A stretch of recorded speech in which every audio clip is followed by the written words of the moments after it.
안녕하세요. 세계금융연구원 조용국 센터장입니다. 길고 길었었던 코스피의, 그러니까 소위 말하는 박스피가 드디어 좀 해소가 되는 모양새입니다. 이번 달 들어서, 그러니까 6월 들어서 대선이 끝나고 본격적으로 증시가 상대적 강세를 보이기 시작했고, 불과 이제 한 2주 정도 만에, 거래일 기준으로 따지면 한 10거래일 정도 만에 지수 기준으로 한 11%가 넘는 상승률을 보이면서 다른 해외 증시 대비 월등히 높은 상승률을 기록을 하고 있습니다. 사실 이미 전조 증상은 이미 2월 그리고 3월 상대적으로 한국 증시가 강했었던 그 시점에서 어느 정도 올해 상반기 또는 늦어도 하반기에는 한 차례 정도 국내 증시의 상대적 강세장이 드리울 수 있겠구나. 그러니까 밸류에이션에 대한 좀 정상화 과정이 올해에는 한 번 정도 나타나지 않을까 하는 좀 기대감이 이미 연초에 좀 있어 왔죠. 그러다가 어떻게 보면 트럼프발 관세 노이즈가 좀 극대화되면서 찬물을 끼얹었고 그 이후에 본격적으로 이제 회복되는 과정 속에서 여러 모멘텀들 지금 이제 정치적 공백이 해소됐고 추가 편성 역시도 규모가 꽤나 크게 예상이 되면서 그런 부분들에 대한 기대감도 올라오고 있고 또 아시다시피 기준금리의 인하 속도 역시도 잘하면 올해 연말쯤에는 1%대도 볼 수 있을 것이다라는 이창용 한은 총재의 언급이 있어 왔고 한국 증시가 돈이 풀리고 그리고 뭐 물론 여러 가지 부작용들이 있을 수 있겠지만 그로 인해서 주식 시장은 적어도 과거의 박스피 밸류에이션에 대한 비정상화 구간들이 조금씩이나마 해소되는 그런 모습들이 어떻게 보면 지금 6월 들어서 강하게 나타나고 있습니다. 지금 이 방송 찍는 시점 기준으로 6월 11일 수요일인데요. 오늘도 역시 강해요. 오늘도 0.9%나 오르면서 지금 장중에는 일시적으로 2,900포인트를 넘어섰고요. 그럼에도 불구하고요. 아직까지도 한국 증시는 밸류에이션 측면에 있어서는 그렇게까지 부담스럽지 않은 구간입니다. 뭐 물론 단기간에 좀 많이 올라온 측면들 지금 보시는 바와 같이 한 10거래일, 11거래일 정도 동안에 한 12% 이상 올라온 상황이다 보니까 이 단기 과열에 대한 좀 의구심들은 분명히 존재하겠지만 그럼에도 밸류에이션 측면에 있어서는 올해 선행 PER 기준으로 놓고 봤을 때 그러니까 2025년 선행 PER 기준으로 놓고 봤을 때는 대략 한 10.3배 정도 수준 10.3배 정도 수준도 채 되지 않는 시점이거든요. 그러니까 신흥국 증시 밸류를 PER 기준으로 한 13에서 한 14배 정도 수준을 잡으니까 한국 증시 같은 경우는 여전히 아직도 밸류 측면에서는 상방이 더 열려 있다라는 의미인 거고 거기에 더해서 지금 그동안 오랜 기간 이어졌었던 정치적 공백에 대한 해소들 아까 말씀드렸던 추경 편성에 대한 부분들 아, 상대적으로 빠른 기준금리 인하 속도들 여러 부분들을 놓고 봤을 때 드디어 국내 증시가 활기를 찾을 수 있을 만한 포인트들이 많이 존재한다는 거죠. 물론 아, 올해 어떻게 보면 신흥국 증시를 이끌고 있었던 작년부터 홍콩 항생지수를 따라갈지 아니면 과거 잃어버린 30년 이후에 어떻게 보면 일본 니케이의 2012년도, 13년도 이때의 시황을 따라갈지에 대한 부분들은 분명히 의견들이 많이 엇갈립니다. 저는 개인적으로 일본 니케이 과거 12, 13년도 그리고 홍콩 항생지수의 작년부터 이어지고 있는 가파른 상승세들 이것들의 중간 지점에 어느 정도 속한 시황이 좀 연출될 거라고 보고 있고 분명한 거는 제가 유튜브를 통해서도 여러 차례 말씀드렸지만 코스피의 상대적 강세 그러니까 뭐 물론 오늘 그러니까 수요일 기준으로 오늘의 상승률은 코스닥이 조금은 더 높지만 멀티 차트를 띄워놓고 보면 아시겠지만 코스피와 코스닥의 상승률 흐름은 눈에 띄게 차이가 납니다. 이미 차트를 보시면 아시겠지만 코스피 같은 경우는 연중이 아니라 이미 지난 6월 고점을 탈환해서 신고가가 계속 나오는 상황인 거고 반면에 코스닥 같은 경우는 작년 고점이라고 하면 6월 고점이라고 하면 요 정도 수준 870포인트 정도 수준인데 지금 아직 800포인트도 회복하지 못한 상황입니다. 그러다 보니까 이게 어디에서 차이가 나냐면 결국에는 밸류에이션을 다시 꺼내 들고 올 수밖에 없거든요. 코스닥 150에 지금 현재 평균 PER 보시면 아시겠지만 여전히 120배, 130배가 넘어가요. 이 말은 즉 지금 현재 나스닥 평균 PER이 한 4, 50배 정도 수준임을 감안하면 투자 매력도가 전혀 없다라는 거거든요. 지금 어떻게 보면 외국계 자금들이 공격적으로 몰려드는 게 대부분 다 코스피죠. 코스피 쪽에서 최근에 아시다시피 금융 섹터들 그리고 조선, 방산 상당히 공격적으로 매수를 진행을 하고 있고 그 외에도 반도체까지도 지금 확산이 되는 상황이고 그러니까 주도주들이 코스피 같은 경우는 돌아가면서 뚜렷하게 지금 나오고 있는데 코스닥 같은 경우는 이 말도 안 되는 밸류에이션 때문에 지금 주도주들이 딱히 없다라는 거죠. 그나마 알테오젠 정도만 시세를 유지를 하고 있고 그 외의 종목들은 지금 돌아가면서 상당히 힘든 그러한 시황을 겪고 있다는 점들.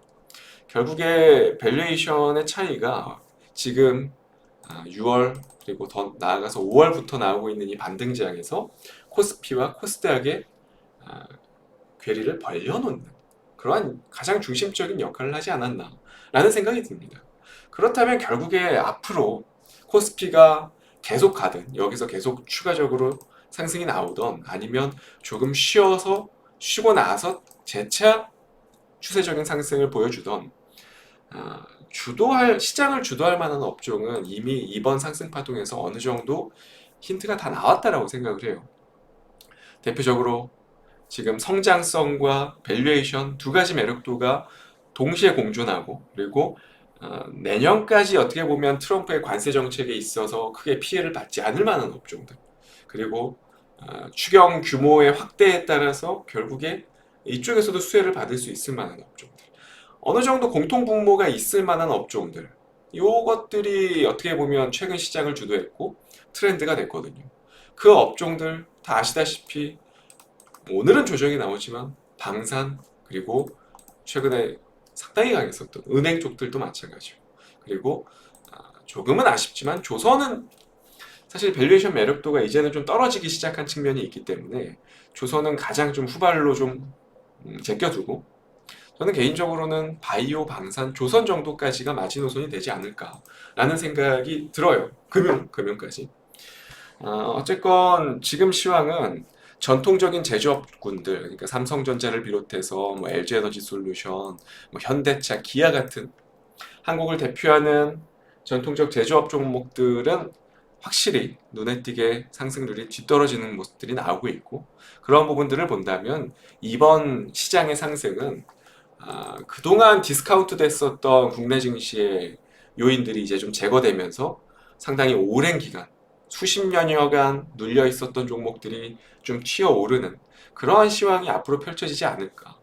만약에 조정이 나와도 지수가 조정이 나와도 다시 주도권은 은행주, 증권주, 그 밖에 전반적인 금융 섹터들 이런 것들이 주도가 돼서 결국에 순환매가 나오면서 3,000포인트가 넘어가고 3,500, 뭐 많게는 과거 골드만삭스가 예언했었던 4,600포인트까지도 충분히 무리 없이 갈 수 있을 만한 그러한 상승 구간의 초입 단계라고 저는 생각을 합니다.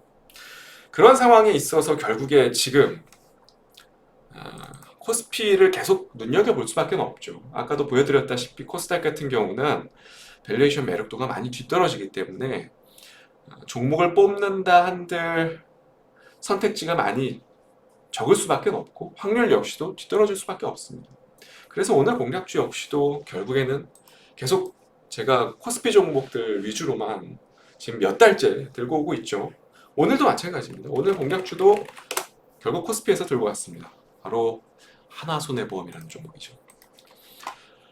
이제 어떻게 보면 아까 설명드렸다시피 은행주들이 크게 사이클이 한번 돌았고 그리고 어제 오늘 좀 조정이 나오고 있는 증권주들도 상당한 시세를 보여줬고 키움증권, 뭐 미래에셋증권, 그 밖에 삼성증권, 한국금융지주 여러 대시세를 보여준 증권주들이 있었고 이미 4월부터.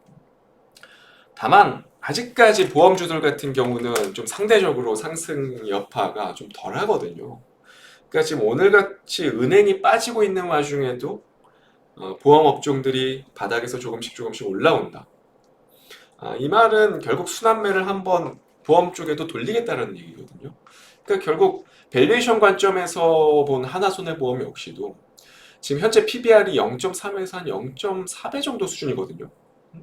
자산가치 대비 상당한 저평가 영역이고 과거 손해보험사의 전반적인 할인 요인들 예를 들어서 뭐 높은 손해율, 금리 리스크 이런 게 뭐 반영된 수치인데 이미 작년에 실적 개선이 확 눈에 띄게 일어났고 보험이익에 대한 증가 부분들 그리고 앞으로 이러한 부분들의 재평가 가능성은 충분히 존재를 하는 상황이고 그 밖에 뭐 보험사 평균 PER이 지금 한 6배 정도 수준인데 하나손해보험사는 한 4배 정도도 채 안 되는 수준이에요. 여전히 낮은 편이고요. 시장의 기대치보다 뭐 낮은 수익성이 좀 가정이 반영된 결과지만 작년 기준으로 2024년 기준으로 ROE가 한 7%대 회복세를 보였기 때문에 올해는 본격적으로 좀 PER의 리레이팅 가능성이 분명히 증가한다고 저는 생각을 하고 있고요. 그뿐만 아니라 보험사 같은 경우는 어떻게 보면 고령화 시대에 기반한 성장 모멘텀을 또 보유하고 있는 업종이잖아요. 예를 들어서 뭐 고령화로 인해서 치매라든지 간병, 뭐 요양, 장기 입원 뭐 이러한 보장성 보험에 대한 수요는 앞으로도 계속해서 증가 추이를 보일 수밖에 없고요. 그 밖에도 정부의 고령화 사회에 대한 정책적인 부분들 이제 또 신정부가 또 탄생을 했기 때문에 관련한 실버 케어 관련한 정책들도 분명히 많이 앞으로 내세울 거고 그로 인한 민간 보험에 대한 수요 증가 자연스럽게 연결될 거거든요. 이러한 여러 가지 요인들을 살펴보자면 아직까지 보험사들에 대한 밸류에이션 척도는 조금은 낮게 책정되어 있지 않나라는 생각이 들고 이제 시장이 본격적으로 코스피가 시장 상승의 초입 단계에 진입했다면 앞으로 이제 그 순환을 겪으면서 결국 금융 섹터 전반에 걸쳐 있는 보험사들 역시도 한 번 정도는 크게 순환매가 돌지 않을까라는 생각이 들어서 물론 단기간 좀 올라온 측면들이 있지만 여기에서 안주하지 않고 과거 지난 8월에 나왔었던 고점을 회복하고 그 이상을 바라볼 수 있을 만한 아주 절호의 기회가 만들어지지 않았나라는 생각이 들어서 오늘의 공략주로 준비를 해왔습니다. 한번 잘 살펴보시면 좋을 것 같고요. 저는 다음 주 이 시간에 또 좋은 종목 가지고 찾아뵙도록 하겠습니다. 감사합니다.